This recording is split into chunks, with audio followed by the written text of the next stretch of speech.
Hello everyone and welcome back to another video from Finance and Crypto Guide. In this video, I'm going to show you how to delete your account on Remitly. So let's get started right away. First of all, open up the Remitly application on your device. And once it is opened up, you can click on the sign in button and then use your credentials to log into your account. Once you have been logged in, you will be taken into the home page, from which if you wish to delete your account, tap on the manage button at the bottom right corner. From here, tap on Profile, and within your profile information page, if you scroll all the way down, you will see the Close My Profile option. Go ahead and tap on this, and now you will be told that your account cannot be reactivated later unless you contact the support team. Tap on the I understand checkbox and then click on Close My Profile.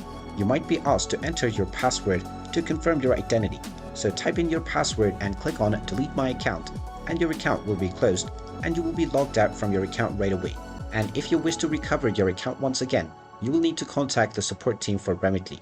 And there you have it. That is how easy it is to delete your Remitly account. If you find this video helpful, make sure you hit that like button and subscribe to our channel if you haven't done so already. Also ring that notification bell to never miss another update from us. Thank you for watching and I will see you again in the next video.